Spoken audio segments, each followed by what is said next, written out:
There are a lot of people who argue that there are not enough new franchises for Death Battle to use, so people should stop complaining when they don't use a lot of new franchises. I'm here to slap people across the proverbial dick with a season of 20 episodes where every single character is from a franchise that Death Battle is yet to use. That I like. This is actually surprisingly easy to make, and I've definitely left out some matches that I like a lot, such as Ultraman vs Zone Fighter, which admittedly, Zone Fighter sort of skirts the line because his series is still canonical to the Godzilla Showa era, so anyway, let's go. Do I even need to explain the criteria? You should get it.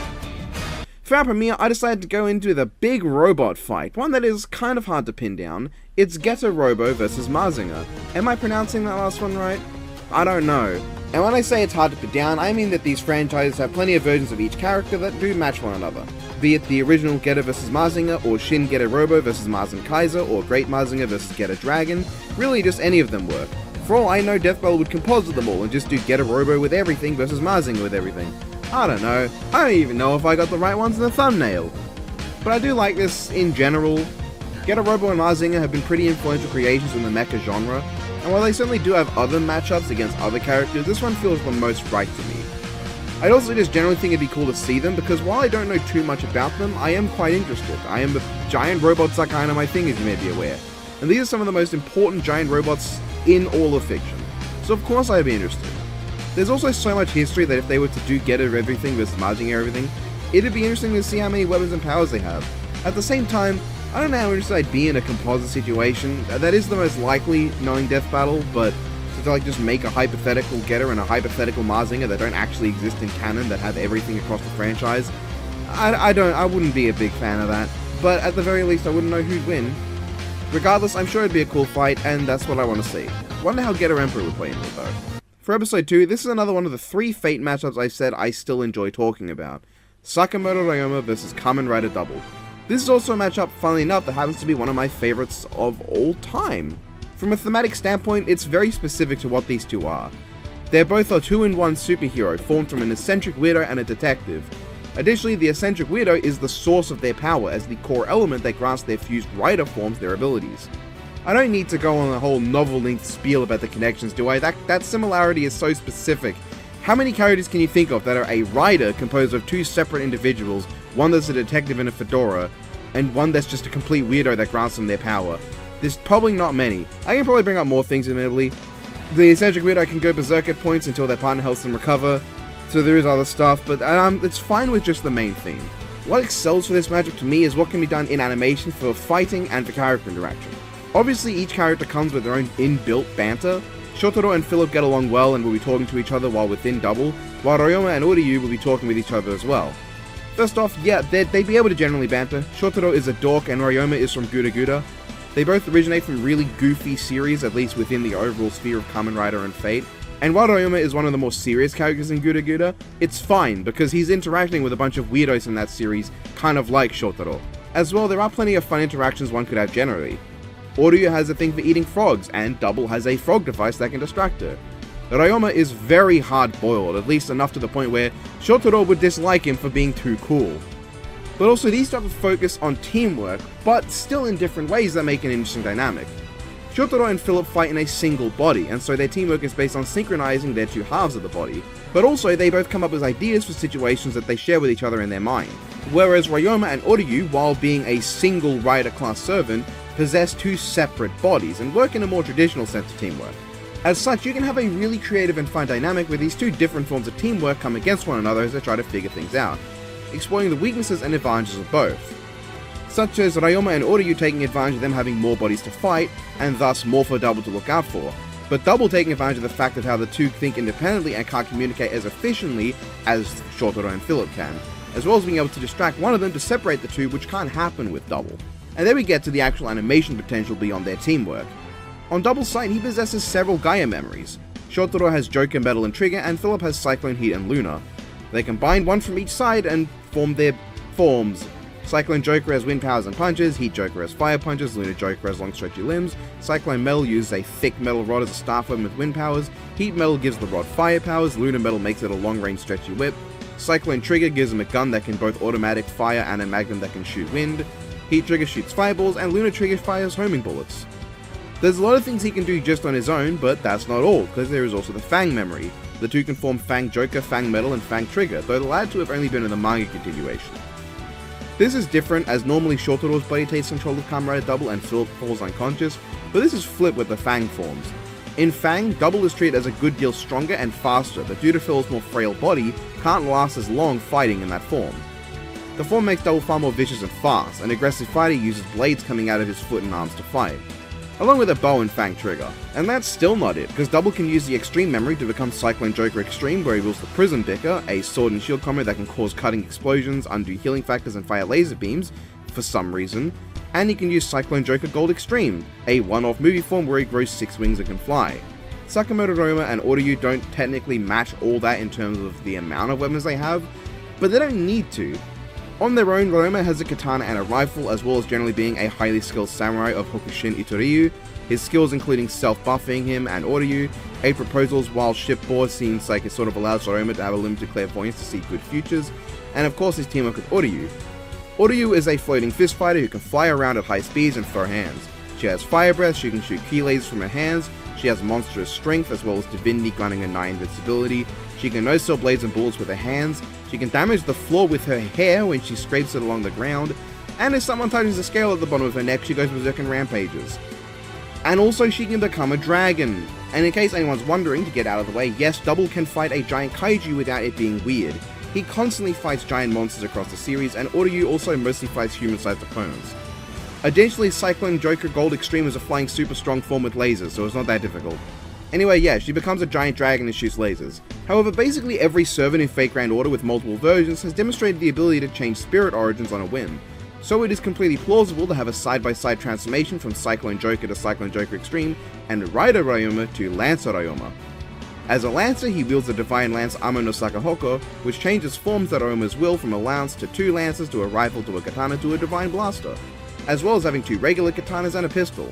He can also transform Oryu into a true Divine Dragon, a more powerful form that would be ideal against Cyclone Joker Gold Extreme. With all this versatility, the core focus should be on how the teams can use this to get past the other. I'm about to give some ideas, as if I haven't talked enough about this matchup. You can tell that I fucking love this matchup, don't you? You can have Double fire a bullet as Lunar Trigger, then Oryu breathes fire at it, but the bullet arcs around her fire and goes after Ryoma. Ryoma, however, expects that and tries to shoot it down. But then the bullet splits into several bullets that dodge Ryoma's shot and hit him anyway. You can have Double distract Oryu with the Frog Pod, then go after Ryoma with Heat Metal, while Ryoma's fighting back with Gun Kata and his sword in a fast-paced direct sword fight that makes Double realize that Ryoma himself is far from a pushover even without Oryu. You can have Oryu stop and go after Philip's unconscious body while Double is fighting Ryoma, so Double kicks Ryoma back and swaps to Fang Joker to block her attack in a sudden transformation, taking the fight to both of them with his high-speed Fang forms as physically superior enough to make the two go back-to-back to keep up. You can have Ryoma using his brief clairvoyance and Oryu senses to match all of the Fang's forms, with Fang basically going at high speed attacking both of them at the same time, basically, until Philip can't hold it for much longer and they switch back to Cyclone Joker. You can have Double go for one of his basic finishes, probably the Joker Extreme, and be surprised when Oryu not only survives it, but catches it with her bare hands and tosses Double aside, giving him an indication that she's actually quite strong and he needs to put a bit more effort in. You can have Double gain the upper hand by rapidly switching memories like he did against Kamen Rider Eternal and overwhelm Ryoma and Oryu until they synchronize with each other and are able to match Double switching with similar speed working together. You can have Double and Ryoma transform into Extreme and Lancer at the same time, which does lead us to the sword vs spear fight, but also, in Extreme form, Double has access to all the information in the world, so you can have Double read up on Ryoma. However, because Ryoma as a Lancer technically never existed, and the servant form is a manifestation of a hypothetical situation, Double in Extreme is unable to actually get a read on Ryoma and finds no information on him, which is just a fun little interaction you could have with their unique nature, the unique nature of their powers. Cyclone Joker Extreme Gold is not the hypothetical maximum for Kamen Rider Double, but the two ignored what the world wanted them to become and chose to find their own path, which was Cyclone Joker Extreme. On the other hand, Lancer Ryoma is the hypothetical maximum for the spirit origin of Sakamoto Ryoma, but the world didn't want them to attain that form, but they got it anyway. Anyway, I'd have Double use his... I forgot to mention, he has a giant tank car called the Revolgari that sends out a motorcycle called the Hard Boiler. It has its own set of weird stuff, mostly the Revolt Gallery containing different loadouts for the hardboiler, including a hovercraft with machine guns, a watercraft with a torpedo launcher, and various fast forms with a regular motorcycle. Anyway, the hardboil and Revolt Gallery will be used alongside several maximum drives to take on Autou's initial dragon form, but when Lancer Ryoma comes out in the Divine Dragon, it fights Cyclone Joker Gold Extreme. You can have him land on Autou's back and fight Ryoma atop her, with Ryoma managing to put up a good fight against his stronger form wielding the Becker once more, because Ryoma's Divine Lance is a similarly powerful weapon they can keep up. There's just a lot that I want to see done. I love this matchup so much, and hey, maybe one day I'll go completely insane and shell out $6,000 for a hand-drawn animation. Who fucking knows? Now we can go on to another matchup. Episode 3. Beyblade and Yu-Gi-Oh! Are both very important to me as some of the first anime I remember ever watching, though this was before I even recognized them as anime. Fairy Tail would be my gateway anime in that regard. But here's Marik Ishtar vs Rago. These two are both Egyptian antagonists from series where everything in the world is solved with children's games, who are similarly cruel, sadistic, and evil, possessing innate malicious powers and hosting beings originated from the darkness of ancient Egypt and beyond, which made them see themselves as fit as absolute rulers of everything, manipulating their henchmen to find other pieces they needed to achieve the peak of their power. And in the end, they just fight with Egyptian-themed children's toys. Yeah. As a big fan of both the original Yu-Gi-Oh! Duel Monsters anime and the Beyblade Metal Saga, this is a matchup that I'm pretty openly a fan of. Obviously, in terms of just vibe, the two match each other really well, with similar aesthetics, matching personalities, and plenty of options for banter with these two extremely hammy and cheesy series. But there's also something that Rago brings that outshines most other Beyblade characters: animation potential. See, in Beyblade, most fights feature these weird base spirit entities, which represent the souls of the bladers. While most characters only have one, maybe two base spirits if they're weird, like Julian, Rago's base spirit can take multiple different forms. Diablo Nemesis has multiple shadow beasts: Anubis, Leone, Variaras, Quetzalcoatl, Orion, Pegasus, Jupiter, Eldrago, Striker, and he can use those against Marik's various monster cards, leading to, of course, the main event of Nemesis' true base spirit against the Winged Dragon of Ra.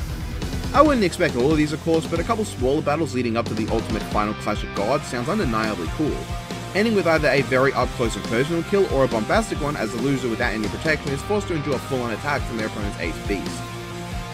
Also, have Marik start out as just Marik Ishtar and then turn into Yami Marik. The Metal Saga also has some great music which I think would go really well with the 4Kids soundtrack for Yu-Gi-Oh!, which of course is the best Yu-Gi-Oh! Soundtrack, don't at me. Personally, this is a matter I'd love to see done in sprites, because I think that would match the aesthetic of Diablo Nemesis base spirits the best, but with Diablo Nemesis itself being animated in 3D to match how bays are animated for some reason in 3D in the Metal Saga, although everything else is 2D. Oh, and you'd get a little Karibo to voice Marik, which would be amazing. I love to see how he does his Marik in a serious context, though everyone knows he can already make Melvin sound threatening. Episode 4. When it comes to a matchup that I don't have a strong opinion on, but I take because I just love one of the franchises that much, Hero and Baymax vs Hiccup and Toothless would be one of the biggest. I love How to Train Your Dragon, films and books. Honestly, even the TV shows that I've seen I enjoy. I love this franchise. I think the creativity on display is great. I love dragons, and I love the world they created involving dragons. I have no connection to Big Hero 6 and haven't seen it beyond the Tamatoa Man's discussions on how mid it is. And by the Tamatoa Man, I don't mean the one that is related to Death Battle, if you know what I mean. And honestly, yeah, this matchup is just Disney vs DreamWorks, but it's two guys and their teammate who can fly. And I guess sci-fi vs fantasy. Maybe there's more to it, but that's the core theme, and you struggle to convince me otherwise. I don't really know what could be done in terms of animation and like choreography. As I said, I don't really know Big Hero 6, but Hiccup is fine and Toothless is great, and I'd like to see them in Death Battle. This is one of those series where just hearing them talk about it would make me so happy, so that's why I'd like it. Hiccup and Toothless might get better somewhere, but I know those characters about as well as Hero and Baymax, so it's interchangeable. Episode 5. It's Monokuma vs Koro Sensei. Danganronpa and Assassination Classroom are two series I absolutely adore. Super Danganronpa 2 is one of my favorite games of all time, and As Class is definitely in the running for one of my top 10 favorite anime. And these two sound like they'd be a lot of fun together. The theme is pretty simple. These two are both teachers with basically permanent smiles that playfully and jovially head deceptive classes revolving around murder, who fight with their blinding speed and wacky abilities over strength that is noted to be rather low. Which of course the fun contrast being that Monokuma doesn't actually teach his students how to kill, but encourages them to do so, while Koro Sensei does teach his students techniques that are used for killing, but encourages them not to do so. This plays into banter potential between the two, both initially coming off as playfully coy teasers to one another, until Monokuma lets drop that he loves the despair in his students' eyes when they kill one another, which ticks Koro-sensei off and leads to a real battle. There's plenty of fun banter potential as the fight goes on, with the fight itself preferably focusing on an accurate conveyance of blinding speed. Koro-sensei and Monokuma are both characters who focus on incredible speed, and while I'm sure there are people saying Danganronpa characters don't work in versus because they don't fight, wrong. But not only does Monokuma have fight scenes in the main games, he also has plenty of instances of battle within Ultra Despair Girls with its various forms, and there's tons of fighting that happens in general in Danganronpa 3 anime, even if Monokuma himself isn't present for most of it. Monokuma has an expansive arsenal of equipment that can be used, as well as his army of himself that could play off of Koro-sensei's speed, various tentacles, and the fucking death laser he has for some reason. You could have Koro-sensei create a tornado in the middle of the Monokuma army to scatter them and prevent them from pinning his tentacles down, and when Monokuma does succeed at pinning his tentacles down, he uses his death laser or his shedding of his skin to get out of it. And of course for a death, you could have Koro-sensei successfully destroying the entire army and giving a small lecture to the final Monokuma before finishing him off, or you'd have Monokuma force Koro-sensei into his ultimate defense form, then sticking the helpless Koro-sensei into a rocket and launching him into space to die out there. Either would work and would play into their characters. Koro-sensei is a teacher. He believes in the value of learning. He would likely figure out that Monokuma is a machine, and he would hope that his words and his lecture has some meaning to the person behind Monokuma. So when he's giving that lecture to Monokuma for killing him, he's just hoping that the person who's controlling Monokuma learns from it. Meanwhile, Monokuma's love of giving despair means that he will give Koro-sensei a death that involves him knowing long beforehand he's about to die away from the planet that he loves. So either way, those deaths would be ones that perfectly play into the characters. I don't know, this matchup just does it for me. I love both characters in series, with Monokuma not necessarily being one of my favorites from Danganronpa, but me loving that cast as a whole enough for me to still love the guy. And Koro-sensei being without a doubt my favorite character from Assassination Classroom by a very wide margin. Seeing either die would suck, and either gives me a Koro-sensei death or a Danganronpa L, neither being things I'm particularly fond of, but I'll live. I like this matchup. Episode 6. This is not a matchup that I personally know much about, but here's Baki vs. Oma. Oma? Is it pronounced Oma? How many times in these videos have I gone, is that how it's pronounced? Anyway, from what I got when I asked, this matchup primarily focuses on two things. One is that Kengan Ashura apparently takes a lot from Baki Grappler, and wouldn't exist without it. Secondly, the series are generally similar, following our protagonist going into an underground fighting ring without rules, and kicking ass with it, using grappler-based fighting styles, and having super forms or something apparently, which I didn't know about, and they're totally similar. This matchup honestly feels really interesting. We get a lot of superhero, shonen anime crazy weapon fights and shit, but not many grounded battles. This one, to my knowledge, would be more grounded. It would focus less on powers and abilities, and more on technique and skill. The choreography would really be the core element you'd want to focus on, and I think that'd be really interesting, because it's a fight that you need to put a lot of care and thought into. You don't want to make it come off too much like an over-the-top anime fight, as that sort of takes away from what makes it cool, which is how grounded it is, and I do worry Death Battle might struggle with that, especially in 2D, which this probably would be. But I think they could manage if they put enough care in.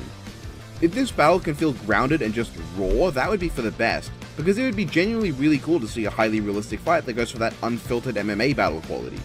Aside from that, I can't say much. I know either character well enough, but this gives vibes to a similar matchup I like that'll be mentioned later. Episode 7. Initially, I had a Star Trek vs Doctor Who matchup, and it was the Doctor versus the Traveler. But then I thought about it and I remembered, oh yes, Cyberman vs Borg is one of my favorite matchups.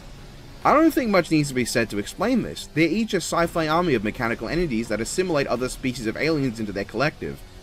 That's all you need, really. They're some of the biggest and most iconic armies in all of science fiction. It would make for a really great battle in basically every way. I don't think either series is properly researched, and as such, there's a ton of stuff that could be revealed. I, for one, forgot to take notes during my last watch of The Next Generation when I probably should have. Regardless, hard sci-fi is something we barely see. In fact, I don't think we've ever gotten it in Death Battle. Even Star Wars is pretty soft sci-fi in comparison to Star Trek. Doctor Who isn't really as hard to my knowledge. It's more like Star Wars, where there's a good deal of fantastical elements, but the Cybermen work against the Borg regardless, just given what they are. Also, it's an army battle. And not an army battle where there's like an army following a certain character like some other matches.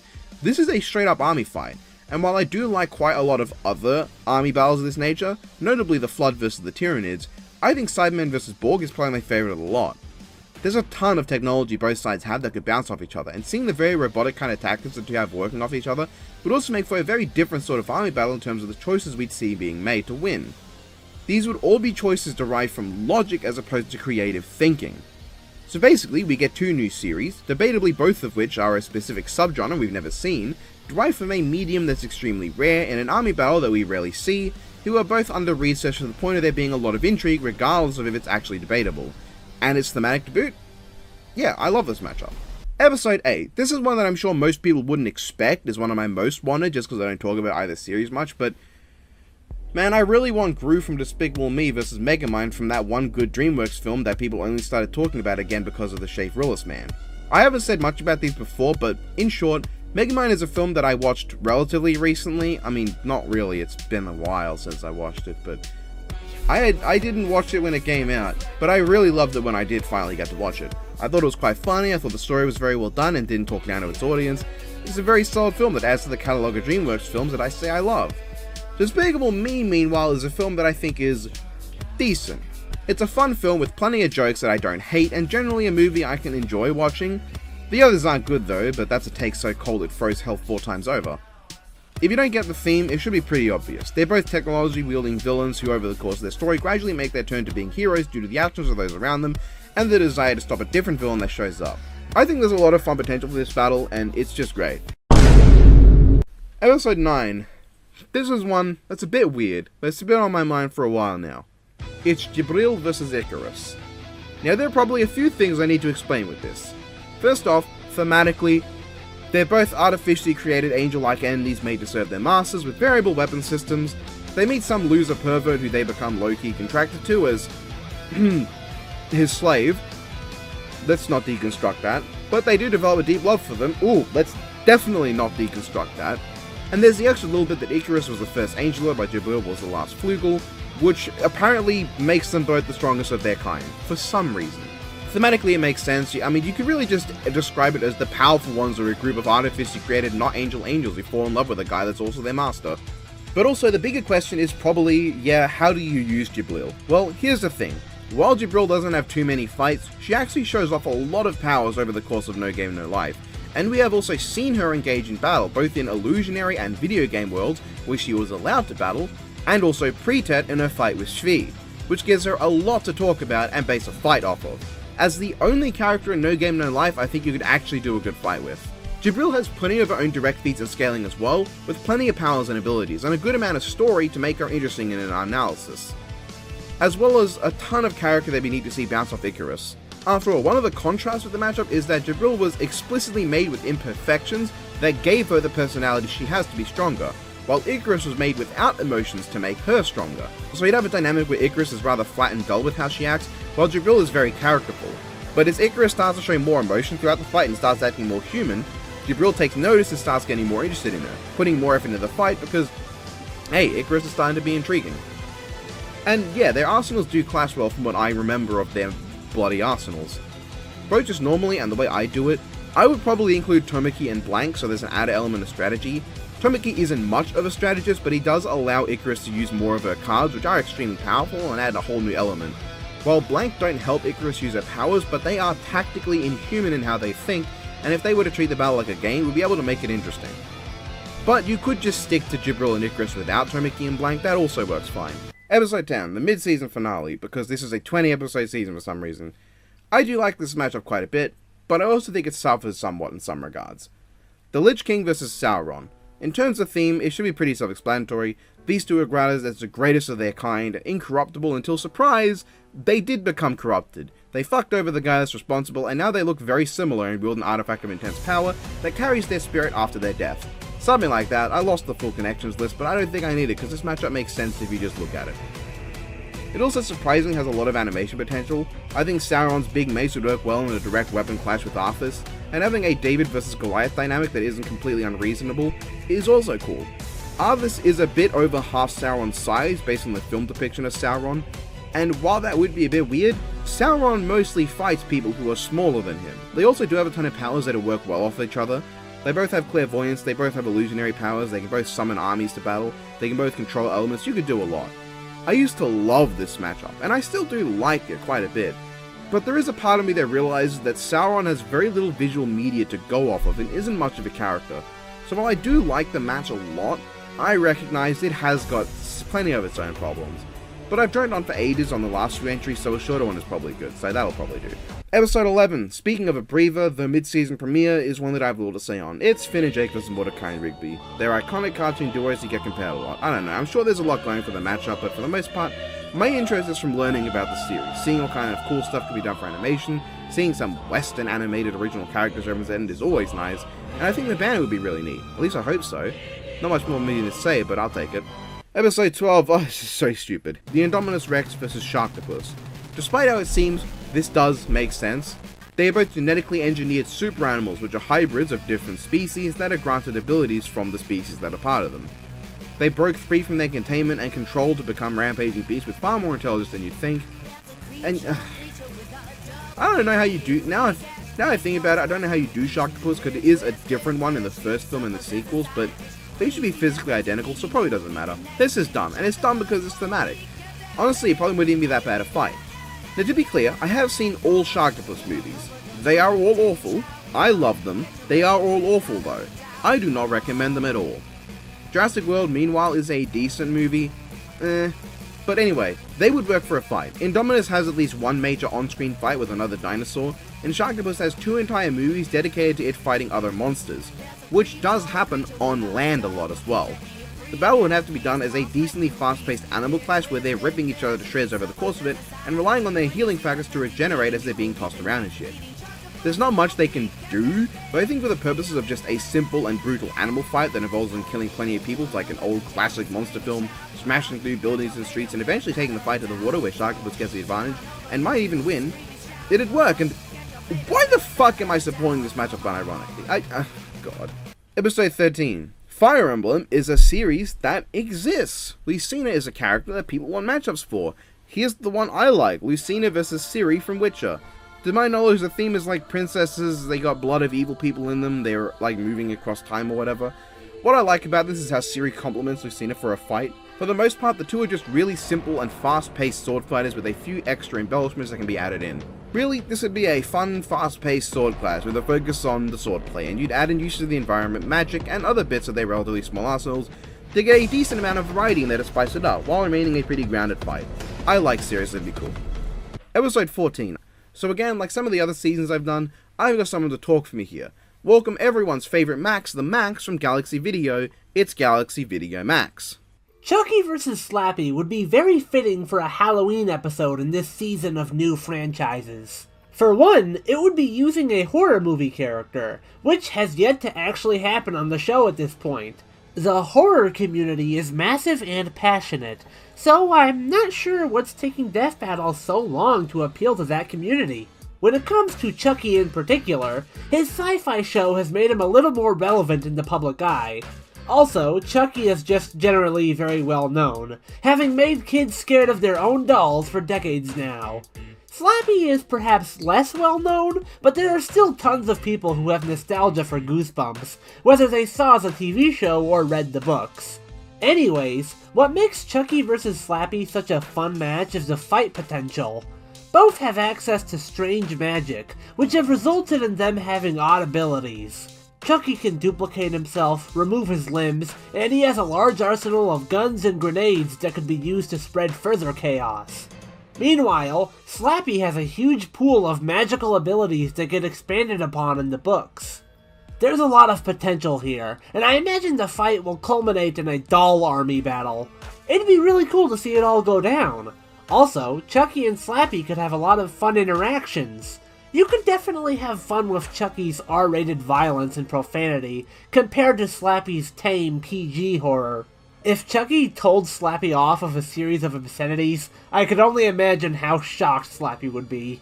I just think there's a lot of potential for this fight, and I think enough people know the combatants here to the point that I don't think it would be too risky for Death Battle to attempt. There's no real risk in doing this fight due to Chucky's recognizability, and the episode will probably attract the horror community, which I believe would make it a successful episode. So, I think Chucky vs. Slappy is the horror match that should come out to play. For episode 15, When it comes to my most wanted matchups, there is one that I always find difficult to talk about, but I do like a lot, and it's here. It's Jason Voorhees versus Michael Myers. I do really like it. It's a legacy match between two of the most iconic, or outright the most iconic slasher horror villains of all time, who also happen to be undead sometimes and have a lot of timelines. There's a lot going for this matchup in my books. For one, it gives us a chance for a completely unique atmosphere. I've put live action for it because I don't think this is a match where you'd have a ton of crazy fighting action, which I know some people might argue, oh, character doesn't matter because they just want to see Dragon Ball fights, and then they'll cry and piss their pants that I'm saying this is a battle where you focus on the character and not the fight. But I would want this to be a slower paced episode, one that takes its time with build up and suspense. You'd have other people around who get killed over the course of the fight, and when they do fight, you can go and be at least somewhat like Freddy vs. Jason, where it plays into their sheer brute strength. Of course, you would want a bit where they stab each other and then they tilt their heads in confusion at the lack of reaction, and you can have them using each other's weapon to try and kill one another. Jason especially, though, likes to make use of his environment, so having him pick up whatever's around in what I'd imagine would be a house at nighttime would also be cool. I would also love if you had a moment where Jason vanishes, just randomly, and we get a first-person, one-take shot of Michael walking through the house looking for Jason that ends with, you'd imagine, Jason jumping at him and hacking away, but Michael continuing to blindly stab at Jason while being brutally gored at the same time. Really go for the atmosphere, and end it with one of them, probably Jason, causing the house to be set on fire. You get Michael goring Jason's head and Jason's mask coming off, and the last bit of the fight would be them battling in the crumbling flame. Now, you can have the kill be one of two ways. You can either have a really gory kill, or you can have the house collapse on top of them while they're ripping each other's entrails out, and the final shot is the winner walking out of the fire carrying the leftover remains of their opponent. That would be really cool. I like this matchup. Episode 16. As much as I know people will complain and whine over it, I've got Neo vs Kirito here. I don't actually care too much for the matchup, and there are others for Neo I prefer, like John Murdoch from Dark City and Bob from Reboot, but this is the one that's actually got a chance of happening. They're both digital world Jesus, that's the theme, and like, hey, it has plenty of stuff going for it, right? Death Battle don't have many options for anime versus live action movie, let alone ones that aesthetically mesh as well as these two, given how Matrix takes inspiration from anime, and is kind of almost more high-paced than Sword Art Online at some points. I like Neo well enough to be okay with seeing him in Death Battle, and while I don't care as much for Kirito, I don't hate him. I do bully the character on my channel in animations, but that's just because I find it funny. I have no direct malice for the character or series. I'll bully anyone in animation. As episode 17 was something else, and then that something else got announced and no longer became a new franchise. Well, that's something else specifically didn't, but something related to that something else got announced. I'm not going to say what it is because not everyone knows yet. So instead, here's a different episode 17. Osmosis Jones vs White Blood Cell.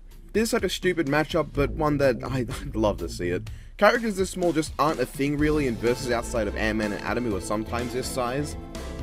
I'd be really interested in seeing how small their calculations would get and how they decide the winner in this, because Lord knows I'd have no idea. I haven't seen either the film or the show that I'd need to really have any major investment, but I'm interested in learning, and the matchup is so unique I'll let it slide. I haven't got any more to say than that. Episode 18. Hey look, I've got a new animation style, kind of, for this one. This is a stop-motion animation for Takanuva vs Lloyd Garmadon.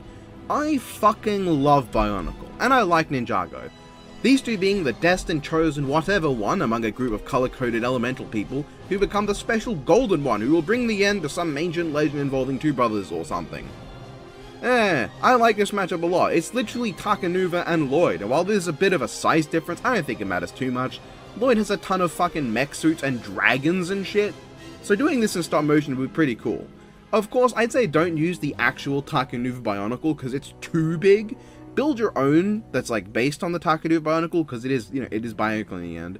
And make a Bionicle that's not so much bigger than Lloyd, more like Matoran size Takanuva, more or less. Something that's like twice or 3 or 4 times Lloyd's size, not like 12 times his height like the actual Takanuva Bionicle. Anyway, it'd be a super fun and unique episode done in that style. It has a lot of creative potential, and hell, what if we got the fellas behind those LEGO epic rap battles on this? That'd be fucking awesome. Not happening, but pretty cool. Episode 19. When I was talking about Omar vs Baki, I was sort of alluding to this as kind of similar. It's Little Mac vs Makunoi Chiyopo. They're little boxer boys with a similar vibe, and hey, it gives us another really grounded matchup where neither are too out there. Now, of course, the series can be a bit out there from what I know, but in my books, this battle should strive to be more of a short, fast-paced, extremely tightly choreographed and composed animation It feels like an actual boxing match, but with the flair of these characters and their techniques, strategies, and skills on full display as they try to do each other out. That's a very bad way of saying try to outdo the other. Fuck it. Kinda like a more low-key Balrog vs TJ, but instead of it being all sluggery, they're more outboxery. I realize I don't have as much to say about this as I intended. Basically the entire spiel about how this would be different to the normal high-speed action superhero flying brick fights we always get, I use that for Baki vs Omen, but it applies to Mac vs Zippo too, honestly. I suppose you could have their coaches in their corners trying to psych them up, and you know, you'd have the round paws, which I'd like to see come back from Luke Balrog vs TJ for this episode too. Especially as Mac, at least going from what I know, doesn't have much personality, so it'd be cool to see Doc in his corner adding some character to his side. I don't know as much for Ippo, but perhaps you could even like recreate some of their scenes. Like you'd have a bit where the camera's directly behind Little Mac as he starts to take advantage, like where the camera of an actual Punch-Out game is placed or something. I don't know. Episode 20. The Great Finale. It's Peter Griffin versus Homer Simpson, boys! Let's go! Matchup is cool, animation potential is awesome. Yes, they fought already, but they barely used their full arsenal, so it didn't go as crazy as it could. Give me a cutaway gag where Wiz and Broomstick comment on the cutaway gags of Family Guy. Then Peter Griffin says, "Oh, this is worse than the time I was on Death Battle." Then have it do a cutaway to Peter and Joe Swanson in the Death Battle room dressed as Wiz and Broomstick, and Peter is saying, "No, yeah, Alien X would totally destroy Green Lantern. You'd have to be biased to think otherwise." Then it zooms out to show that that cutaway is just on the screen of the Wiz and Broomstick cutaway gag room, and have a cutaway gag about that! If I had to explain why this matchup is so based, then you're the problem! Okay, so, that was the video. I'm super tired, and I just want to get this video done. Thanks to the Galaxy Video Max for being a based one, and I hope that he returns to the channel when I eventually make that video about matchups for Doug Walker's Nostalgia Credits. Did somebody say Doug Walker?